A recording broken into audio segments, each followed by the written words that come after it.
special occasion. There can be no doubt, as you look around the room, that David's work is truly exceptional. The photographs he's produced, I think, are simply amazing, and they bring an interesting and a fresh and new perspective to views and images that most of us are very familiar with. David has captured wonderful images of the exterior of the cathedral, of various elements within the cathedral, and views from the cathedral. His talent for photographing buildings can be in no doubt. Here, when my assistant Oliver came to me and said, "We've had a man on the phone who wants to photograph you," I said, "Has he ever seen me?" And thankfully he hadn't, which is why this project went ahead. And as usual, I find myself feeling a little overdressed for the occasion. But I'd like to thank David, and the Lord Lieutenant has, I think, eloquently summed up what a lot of us feel about David's work. And I'm grateful to the Marriott for hanging these pictures in this noble dining room. And we have a saying, don't we? Every picture tells a story. And I think when you look at David's pictures, every picture tells 1,000 stories. And he has a unique ability not just to take a great photograph, but I think the quality of the print in some of them is just simply inspirational and riveting. A few brief words which I hope will stimulate some minor controversy. For me, photography has been a lifetime interest that began 61 years ago. My grandfather had the sense or stupidity, depending on what way you look at it, to give me a Brownie box camera on my 9th birthday. I spent grammar school holidays processing hundreds of thousands of images at the Cooperative Wholesale Society Laboratory in Leeds. Traditionally, photography has been about the images, about what lies within the frame, and about what the image is, about what story it is, about its composition, and about the techniques employed. But then I looked in the cathedral, and I saw how the windows, including their mullions and stained glass imagery, become elements which combine with other architectural features. They all work together to enable the building to fulfill its function as a place of worship. Studying the imagery, the friezes, the paintings, the arches and the sculpture, I saw integrated architecture in which image makers had played a crucial part in the architectural design. It seemed to emerge from a process where function determines imagery. Imagery begets 2- and 3-dimensional surfaces. And finally, surface begets architectural form.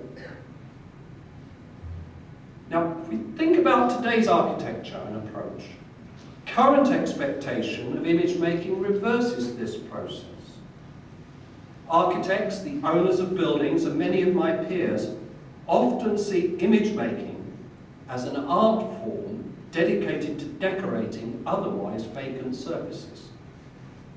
In this scenario, appreciation is limited to the contents of a frame rather than a total design element. My limited edition prints and most exhibitions of photographic art are exemplars of that approach. Naturally, images should be appreciated for what they are, but the more I worked in the cathedral space, the more curious I became about expanded roles for imagery.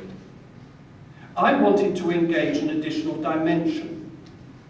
I wanted to begin, in a modest way, to see what images could do when they become subsumed into a larger whole. I saw this meant creating images that balanced frame contents with the needs to satisfy considerations external to both the image and the frame.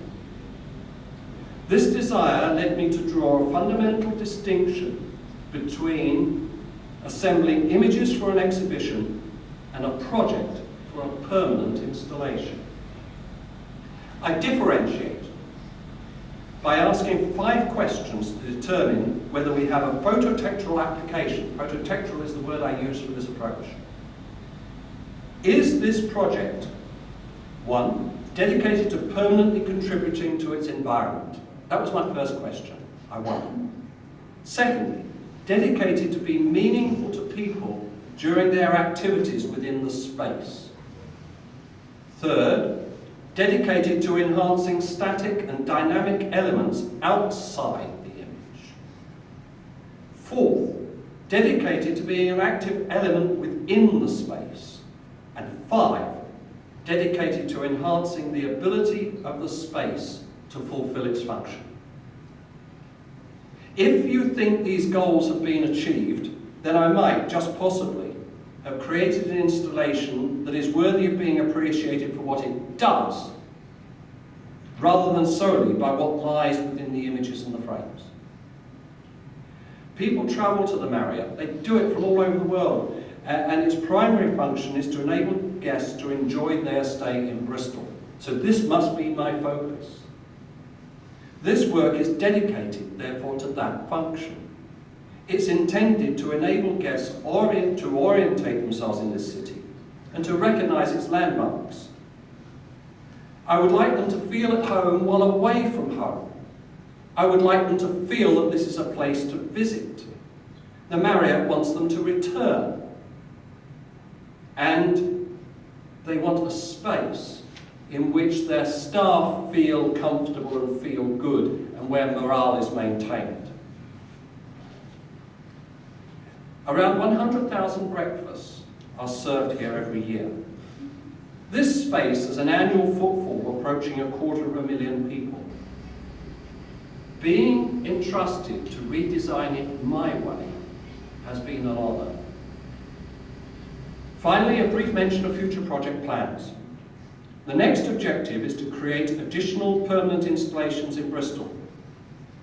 My goal is to provide a circular tour of photographic art in and around the city to attract and delight visitors.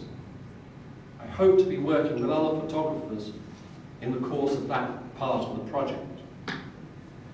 Now at this point, I've finished attempting to be brief, comprehensible and stimulating. So I just want to say thank you so much for coming. It's been Ed, you've been so special. Please do come up here and just say something. Thank you all for coming tonight. It's very good to see you all here and to see everybody enjoying this room as it was intended to be by David's exhibition.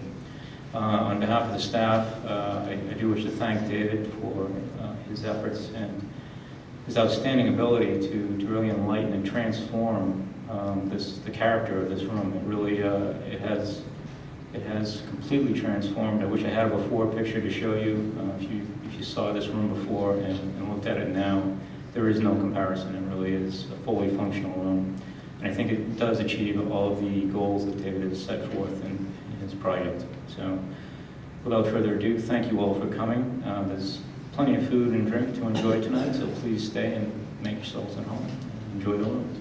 Thank you very much.